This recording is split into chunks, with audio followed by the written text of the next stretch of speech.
Hey guys, Magna back here with some more tutorials. Today we're going to be talking about using Banelings effectively in Zerg versus Terran, and Banelings, really you should note that they're the main unit that's going to be killing the Terran's Marines. So we're going to be talking about how to splash them in appropriately, how to split them against mines, and balancing them out with your other gas spending throughout the game. Really this a lot comes down to what you're most comfortable with, but if you're ever facing players that make a ton of Marines, there's not a lot of really great options as far as killing those Marines unless you do mix in Banelings. And especially lower leagues, they won't be nearly as good as splitting as these pro players are, so you really should get big advantages with that. But we'll mention all that good stuff as the time comes. So let's go ahead and jump into the game here. And we'll start watching Pult versus Revival, which these guys are teammates, and Revival usually does really weird stuff against Pult, but we'll explain the way he uses Banelings and kind of different options that you can do. Not going to focus too much on the openers because we've already talked about that a lot at length, so look in the description for a link to those. And just going hatch first here, pool afterward with the gas. Pult's going to be doing the normal harassment opener, which we've seen so many times out of Terran. It's really standard just to open up with this Reaper and then follow it up with some Hellions. The Banelings don't really come into play until either you decide that they want to be on the field, whether it's through some type of aggression, or whether it's to defend against some Marine timings. So, usually, you're going to drop your Baneling nest when you start your lair, and you want to start your lair kind of sooner rather than later. Maybe right after you take your third base is when you're going to be looking at putting your lair up. And Baneling speed is by far the most important mechanic in terms of how effective Banelings are going to be. A little bit of a Zergling counterattack here just to try and deal a little bit of damage. There's also a Roach Warren on the way, and this is just going to demonstrate Baneling's usefulness with aggression. So you'll notice that there's a Roach Warren coming up here. Roach is in production right now, and this is just to try and punish the Terran player for not having a ton of units on the field. This is mostly to respond to the Hellions and Reapers that are on the field right now. Now there's a Baneling nest following this up, and the Banelings are going to be what really makes this thing work. You typically can't just walk Roaches in there and get a big advantage. The Banelings are the most important part of this, while the Roaches are kind of the long-standing damage output. So, you can see Revival rallying forward right now, trying to pick off whatever he can on his way. Pult, of course, knows this is going on, so he's adding on extra bunkers, adding on some different units to take care of the Roaches and the Banelings and whatnot. But these Banelings have a really simple purpose, and they're just to crash through the wall. There's not a whole lot more or a whole lot of fancy stuff that's going to happen with these Banelings. They're just going to be to focus on the bunker here and maybe try to blow up some Marines or SCVs here. So you can see they really take out Marines fast, killing about 5 or 6 at a time, and then the Roaches are just going to be what's to follow up here and deal the rest of the damage. So nothing too fancy here. I just wanted to note that this is an available timing that you can use if you like to use Banelings to blow up their base and whatnot. This little Roach Ling timing with an empty third base, there's really no drone mining here at the third, is a really good tactic that you can use. And from this point forward, we're not going to watch too much more of this game. There's a lot of options after this timing. I wanted to mention that you can either start throwing down a Spire and get into Mutalisks and stuff that's a little more normal against Terran. You can research Baneling speed, and you can also just play an option where you play off of just upgraded Roaches and Banelings, and just keep on the aggression with Roaches and Banelings throughout the game so that they really can't ever get this established, and you can really blow up their attacks pretty quickly as soon as they move out. So a lot of flexibility there, and I just wanted to quickly show that that's one opener that you can use that kind of centers around Banelings, because they'll still continue to be useful throughout the game, assuming the Terran is making Marines. So you can either continue the Roach production and keep supplementing that with speed Banelings, or you can switch into Aspire and go for a more normal game. And we're going to see that more normal game here as soon as I load up the next replay. So we'll jump into Hyun versus Taeja. And this is going to be a longer game, a little more standard game here from Hyun. We'll see what type of option he decides to play as far as his opener. The Roach attack opener is not super common, but it can be used. But we'll see what Hyun decides to do as this game goes on. So again, we're not going to focus too much with the openers. It's really just normal stuff that you can see in really any pro-level game in this matchup. So you can see on Taeja's side, he's opening up with a Reaper. Hyun's just going to go hatch first, which is really normal. Going to add on, it looks like just one drone before he adds on his pool, so there we go. Reaper's coming out on the other side, by the way. Grabbing his gas is Hyun just to get the faster Zergling speed, which you definitely always want. And we'll see the Zergling speed come up here as soon as he has the money for it. There we go. And like I said, the lair timing is really what you're going to use next on your gas. And that's going to be what focuses your banelings a little bit. So either you can go back to mining here once you've pushed off the Reaper, or you can just never stop mining and go for a faster lair. Really getting your third base established is the most important thing, considering the banelings are going to be kind of your way to hold off Marines throughout the longer stages of the game. So not too much going on here right now, just pushing the Reaper away, getting the Zergling speed. He's only mining with one drone here on the gas, which, I mean, you can emulate if you want to, but it's not overly important. It really just kind of keeps it coming in somewhat steadily so that he can take his third base and then add his lair right afterward. So kind of an interesting build. Then he starts mining more gas shortly afterward. This is where he's going to start getting into a more normal game with Baneling speed, with double upgrades on his evolution chambers for melee upgrades, obviously to benefit the Banelings and the Zerglings. And he'll start mixing Inspire as well, which is Mutalisks, which we've talked about a lot. And basically, the unit composition that you're going to use most of the time against Marines in this matchup is the Spire will be for Mutalisks, obviously, to deter drops and to do a little bit of counter harassment, and the Ling Bane will be mostly to crush the ground armies, and you know, the medevacs can be cleaned up by the Mutalisks eventually. So now that the lair is done, we can see the Baneling nest and the Spire on the way. I would say, honestly, that Baneling speed is the most important upgrade you can possibly get. Slow Banelings are 10 times worse than speed Banelings from a Terran perspective, so get this Baneling speed as soon as you possibly can, even before starting Mutalisk production in 9 times out of 10, unless your strategy is specifically focused around harassing with the Mutalisks. You'll also note that the 1-1 upgrades are on the way for the Banelings, and there's the Baneling speed right now. Spire's about to finish up, so he'll have that on the way as well.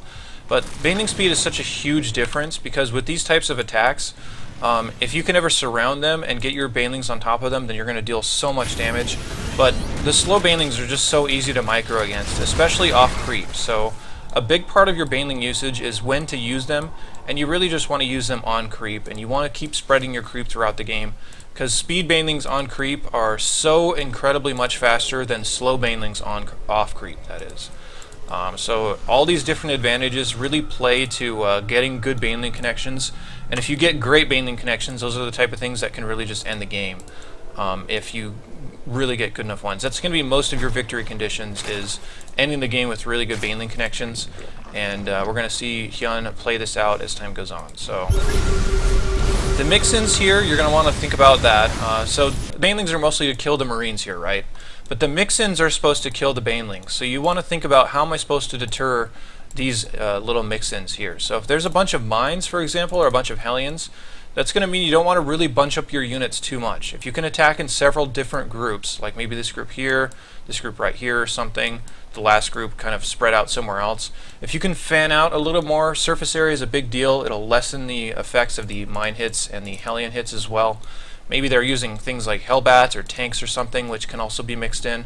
You just want to not take as much damage on these Banelings as possible when all these mix-ins are helping the Marines and killing the Banelings and whatnot. So right now Hyun's just waiting for the attack to start coming up here. Notice that his Baneling count continues to grow, and most of the time you're really going to start morphing your Banelings as the Terran starts to move across the map. So you can preemptively make your Banelings if you want to, but I think it's a lot smarter to preemptively make Mutalisks before the Terran starts moving out, because the Terran, or rather the Mutalisks, have the opportunity to come in here and harass a little bit, and that's obviously really annoying for a Terran player if they're not prepared for it. But the Banelings can usually finish by the time that the Terran gets to your attack point. So I would really start morphing Banelings as the Terran is moving across the map, rather than morphing Banelings before. The other side of this is that if you try to start Mutalisks with your gas as the Terran is moving across the map, then that's really not going to work out too well, because the Mutalisks take longer to produce, and it's not really about holding the attacks with the Mutalisks. So that can be one rule that you can follow, is when to produce your Banelings and how much money to spend on them. Most of the time, if you need to defend an attack that's coming across the map, just spend your gas on Banelings. If the Terran's being a little bit more reserved, then it's probably better to spend your gas on Mutalisks. So you can see that's kind of the philosophy he's following right now, as more Mutalisks get put into production. Whoops, as the Terran is moving back across the map in the other direction. More Banelings are being morphed as the Terran starts to approach a little bit, and he knows about this because he just got a Zergling killed. More Zerglings and more Banelings are on the way, so you can see them continue to be morphed here. The Terran's trying to set up for an attack, but doesn't really have a good angle here because there's so much stuff here from Hyun. And we'll eventually get to the point where the banelings start to matter. You don't, I mean, this is also another judgment call from you. You can be really aggressive with this unit composition, or you can kind of take the stance of being a little bit more passive and just waiting for the Terran to come on creep, and you can blow them up when they come on creep. So either you can play a more defensive style and use your banelings that way. The more aggressive style is obviously more risk-based, because if you break them off creep, then that means that you're going to be able to kill a lot of SCVs and stuff before they can recover. But you also will get a lot worse baneling connections. So I think if you're just starting out, it's probably better just to wait for the banelings, or rather wait for the attacks to come on creep, so you can defend them that way. So lots of banelings and zerglings and bulis and stuff on the field right now. He's still just waiting for that one engagement. He's opting not to be too super aggressive. You'll note that he is keeping up on his upgrades as well. He hasn't started his +2 armor, which is kind of a problem. But keeping up in the Terran with the upgrades is going to be one of the better ways that your banelings are going to get good connections, because if you have better armor against the marine shots, then they're going to get further in and get better hits. So trying to fan out a little bit is Hyun, trying to pick off a little bit in the back. Now this is the point where you need to start thinking about, how am I going to engage this army? And if the mix-in is mines, you don't want to just box everything and go, because if the mine shots hit in the center of your army, you're going to lose everything. So the good idea here is just to send really tiny groups of units forward at a time. So this is only like, what, 8 banelings and a handful of zerglings just to trigger the mines, and you can probably get some decent connections with these first few little groups of units. So if you trigger the mines, then all of a sudden the mines won't matter for quite a while, and then you can follow up with the rest of your army right afterward. So don't just A-move everything all at once. Try to separate them out into smaller groups. You can see the banelings get decent connections. 8 banelings for about 10 or 12 marines and a couple, maybe 1 mine, I think. Pretty good stuff here, and he's still trying to seek forward with just tiny little small groups of banelings and zerglings just to trigger these mines. The other thing with these banelings is your control needs to be good with them. You need to probably have them on their own separate hotkey. And you can see I think he hotkeyed some of these to 3. If you put them on a separate hotkey here, then you need to just move the banelings and not blow them up on whatever you see first. So when you actually attack in here, which we'll see in just a second, he's kind of getting a little sloppy here. He needs to probably fix his hotkeys so that his banelings are on the right ones. He's still just sending small little seeker groups, but when you start to just roll forward with everything, you want to select your banelings independently and just click them around and not have them actually attacking. Just have them moving near the Terran's army so that when the Terran kills them themselves, they also kill their own units. That's the whole idea behind the baneling control in these bigger fights. So when they come forward here, you'll notice that he's not really attacking at anything specifically with his banelings. He should be separately controlling these and just kind of clicking them around, maybe splitting them up into smaller groups. So if you split them up into smaller groups and tell him to move somewhere over here, which you can see that that's what part of his army is doing, and if you select the rest of them, and you can see they're also rallied right here. So he's already starting to pre-split these banelings up just a little bit, and you'd want to hit as many marines as possible. So if the reason that you want to control these independently is because if you just had all this stuff on A move and there was one marauder here, you would waste like 6 or 7 banelings just on the one marauder, whereas you'd rather just go past the marauder and get on top of the marines. So splitting them up a little bit is Hyun. He does kill a bunch of mines with these banelings as well, which is an okay trade. It's not the best. You really want to aim for these marines. So not the greatest baneling control right there out of Hyun. He could have gotten much better connections there if he was just controlling his banelings by just walking them through the army. And we can see Tejas start to push up here just a little bit. Hyun really needs to regather his forces. He's morphing more banelings right now. There's not a whole lot of fancy stuff with these banelings that's going on, and there's not really a whole lot more to address in this. This is going to be a fairly shortly timed video, but we're just going to watch the rest of this game basically and kind of point out the basics of using the banelings here. But the basics are there. I mean, you really just need to try to hit as many marines as possible, and the best way to do that is just to click them forward and not really put them on attack move. Now that the Terran's moving across the map, you probably want to morph more banelings here if you are Hyun so that you can stop this by the time it gets there. So Hyun's just looking for a good point to attack. If you can ever get them to bunch up in a big group right here, there's more banelings on the way, by the way, as the attack starts to near. So if you can ever get them all in one big clump right here, then the banelings are obviously going to do really, really well. And I don't remember this game very well, and we'll have to see what happens, but Hyun's going to get really great baneling connections eventually. We might look a little bit more at burrowed banelings actually, but I'm not sure if I'm going to hold that off for another video. We'll just keep this going here and see what happens. So some Banelings are still kind of gathering up here. Notice a smaller group of Seeker Banelings here, and he gets pretty good connections right now. He triggers a couple of the mines, he kills a bunch of Marines here, and he kills a couple of mines as well as setting some off. Notice a small group of Banelings once again just kind of seek forward. He doesn't have these on attack move, he just has them moving, and as the Terran kills them is when he's going to kill his own army. More Banelings being morphed once again, and if he got a little bit better Baneling hits in the previous fight that was over here, then he wouldn't be struggling so much with this attack over here on the side. So yeah, we just have to wait for the next little fights to start to shape up here, playing a little bit on the slower speed, and we'll kind of see that develop. Obviously, the Thors being in the composition and the Marauders being in the composition are definitely something you don't want to target your Banelings on, and that's, again, one of the reasons you just want to be moving it rather than attack moving it. So, seeing a lot of the Banelings start to roll forward here, kind of chasing down the Terran army, and ultimately, if you can get good connection on these Marines, maybe some SCVs and stuff, then you'll be in great shape. I usually wouldn't connect too hard on the SCVs if you can help it, considering the Zerglings can do basically the same thing without wasting the unit. But getting good connections here, he's going to start rolling into the mineral line, and getting decent connections here on the SCVs as well. You can see he just erases this entire base, and it really all just came down to the fact that these first couple groups of little Baneling connections did a really good job for him, and it whittled down the army so much that he could refill quickly enough and chase the Terran all the way back. So you may be looking at this and being like, I don't see what Hyun really did that was all that special. And to be honest, I had to go back and watch this a couple times to see why he got such a big advantage. But the first few groups of Baneling connections in this fight over here is what gave Hyun such a huge lead. And then also subsequent connections on the army being all clumped up over here, killed a bunch of SCVs with the Banelings. It seems silly, but those good Baneling connections can really end the game in a hurry. So something you definitely need to be thinking about, and that's usually going to be your victory condition. So yeah, just responding to a message here really quickly. Let's go ahead and watch this third game here, which I think is going to be Snoot. Yeah, okay. We're going to be watching Snoot mostly because Snoot has really, really good Baneling control, and he also likes to mix in burrowed Banelings, which somebody like Lenok also does as well. It's getting more and more rare, but it is still a pretty good option to go for in the late game. It does obviously take a little bit more attention here, so we're going to talk just a little bit about burrowed Banelings, and we're going to see a couple of battles in which Snoot gets ridiculously good Baneling connections. And that's really what this matchup comes down to if you're fighting Marines once again. So we're going to have this on ×8 for quite a while. You can see this is a pretty long game. I don't want to make this video too long, considering I'd just be saying a lot of the same things over and over, and I think you guys understand how to use Banelings in bigger fights, but we want to get to the point where he starts using burrowed Banelings, so we can show a little bit of that.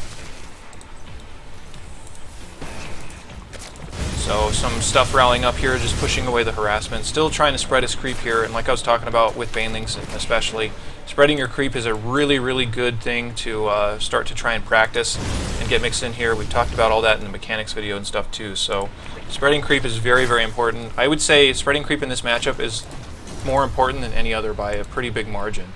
So this is definitely what you need to practice spreading creep for. So Jokji's taken a third. Here's the Baneling nest on the way. You'll notice it's about the time when the lair comes up so that he can start Baneling speed immediately. So this Baneling speed timing is something I like a lot better than what we saw from Hyun. Also getting the upgrades is Snoot. He's already on 1-1, so really fast upgrades are going to help out a lot against the Banelings. And note that he's not starting his Mutalisks until drops are really going to start becoming a big problem. So here comes the drops now. And the Mutalisks will be eventually what's going to shut down most of these in really big clumps. But you can still use Banelings and Zerglings and stuff to clean these up. Especially in the earlier stages, there's not much there. The Baneling speed isn't quite done yet, so everything's still going pretty well here for Hyun. Still getting some not Hyun, for Snoot. Getting some decent connections here with his Banelings as well. But again, we just want to see the point where he starts to get into burrow Banelings. More drops here being a little bit annoying. The Baneling speed is going to force him to lift up here or lose his entire army, which he definitely doesn't want to do. So really this is all about Terran just trying to get great trades against your Banelings here, and like I was talking about before, that's going to be what usually decides the game, is who can mitigate that better. So the mix-in here from Jokji is not really showing yet. The mix-ins are usually going to be mines, Thors, Hellbats, things like that you need to avoid with your Banelings. We're not really seeing that production yet, but I think it's eventually going to be mines. And we've talked about that already a little bit. There's actually the first couple of mines right now. So that's something you need to be constantly paying attention to, is what is he supporting his Marines with, And note his unit balance right now. He only has a few Mutalisks on the field, only 8, where he has a lot of Banelings, and he's deciding to spend his gas on Banelings and upgrades instead. Because Jiakchi is staying so aggressive with this, he's kind of following the same philosophy of morphing Banelings while the attack is moving toward you, and really only making Mutalisks if the Terran is kind of back at home and just making more stuff. So still kind of following that philosophy just a little bit. There are a little more mutas on the way, realizing he probably is just a little bit light, so I guess directly countering what I'm saying right there is what Snoot's doing. It's pretty BM, but getting the dropship down, protecting against these drops is really all the Mutalisks are going to do throughout most of the game. Still need to mix in the Overseers and start to clean up these mines a little bit more. So now that he's on the other side of the map, Snoot can start adding in more Mutalisks, which he's doing right now.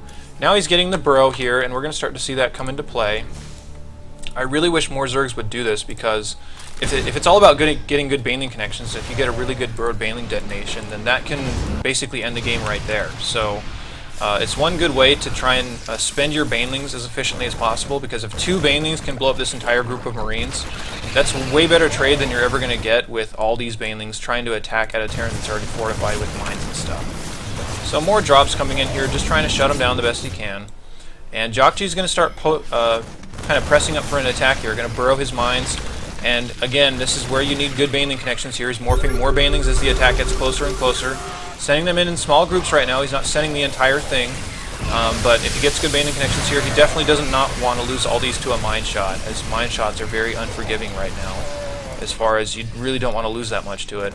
Now that the Banelings are done, you can see that they're just finishing up morphing right now. Jiakchi just has to run away from them, and if he just splits up his Banelings well enough and kind of gets them into the middle of the clumps, look how reduced this attack is right now. It's doing a great job as far as holding this off, and also holding off the drop pressure in the meantime. So Snoot survives to fight another day. I want to start seeing the burrowed Baneling stuff coming down, and we usually don't see that until a little later stages of the game when Snoot has a little more map control. Right now he's still more focused on trying to stop drops and trying to stop these bigger attacks. Notice how he's morphing Banelings as the Terran is moving across the map once again. So having that information is definitely very important. Sending the small group of Zerglings and Banelings forward to try and trigger the mines. All of a sudden there's really only one mine available, and if you get it that low, you can just kind of attack in there. Notice that the Banelings should be really on kind of a move command. You can see him clicking back here to send the Banelings back there. You can even do this with your Zerglings as well, considering they're not going to do that much damage. And if you can ever trap with the Zerglings behind and get the Banelings to hit from the front, that's going to be really good. So more and more Banelings kind of filtering through here, and because he's able to crush his attacks. Now let's take a look at the supplies. He's up by 50 supply.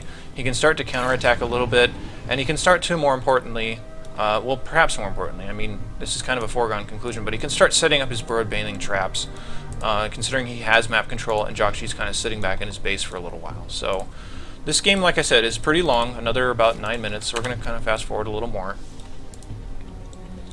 And Snoot just trying to come up here with his mutas, being a little bit aggressive, trying to pick off whatever he can in the meantime. Reducing the mine count with your Mutalisks is especially really important, as long as you don't lose a bunch of Mutalisks to it. Again, morphing Banelings as Jiakchi starts to post, or rather show a little bit more of aggression. So we will see what becomes of it. But I promise that Snoot eventually will start doing burrowed Baneling stuff, and we'll see that come together. So more Mutalisks trying to harass over here, and this is going to be what baits the Terran into your burrowed Banelings. So let's say, for example, you had burrowed Banelings right here, which he obviously doesn't. But if you have your Mutalisks here, the Terran definitely wants to chase down the Mutalisks with his Marines.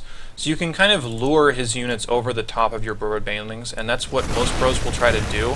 So let's say if he was just to chase up here and to try to chase the Mutalisks down, you had some burrowed Banelings right there, you could blow them up as he walked by.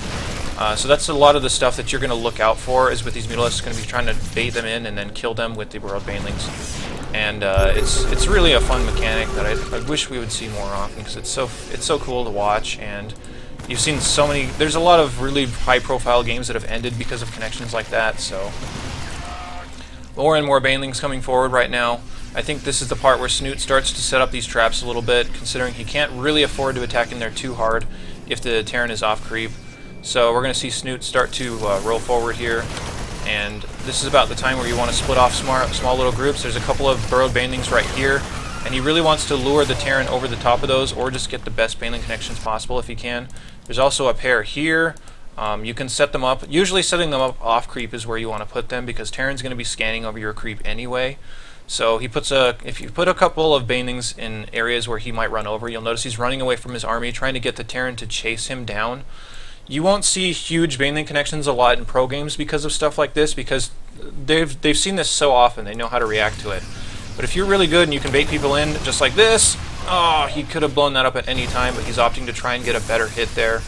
And really, you don't want to unburrow these. You really just want to hit explode so that it just blows up right in place. And that's how you're going to deal most of the damage here. If you wait for them to unburrow, the Terran could run away from it or something, and you won't get as great of connections.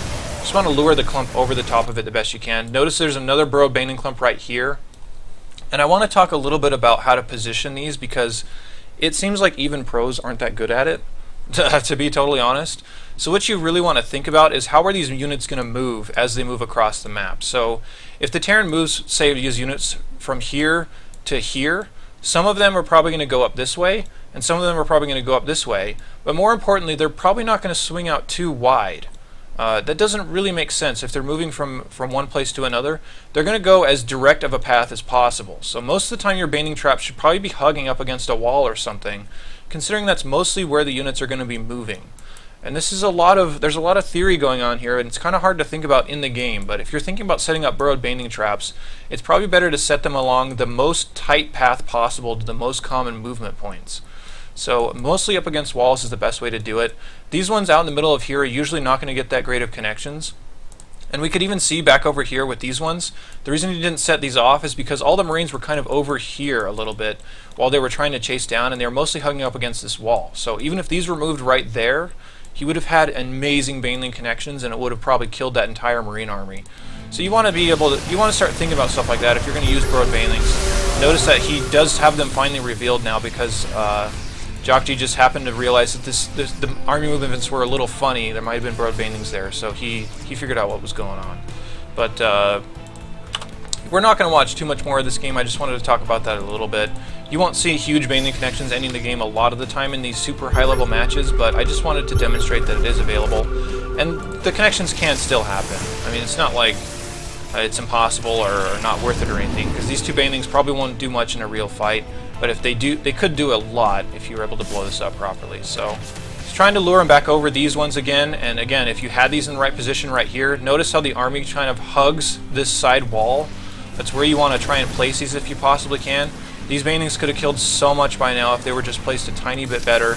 There's also a bunch of mines right here. This is also something that you can do, is try to blow up the mines with those. Obviously didn't quite get the greatest of Baneling connections there, but at least weakening these is going to set them off so you can kill the rest of them. So there's also a lot of other types of uses for it. Not a whole lot more to say. So just be thinking about that, and be thinking about ways to apply your Banelings, and especially burrowed Banelings are really strong if you can use them properly. This video's length is getting a little bit out of hand, so we'll just go ahead and call it good. So I hope you guys enjoyed that. I'll be back with more videos very soon, so look out for that. And there are more Zerg tutorials down in the description of the video, so check those out. And I will see you guys next time.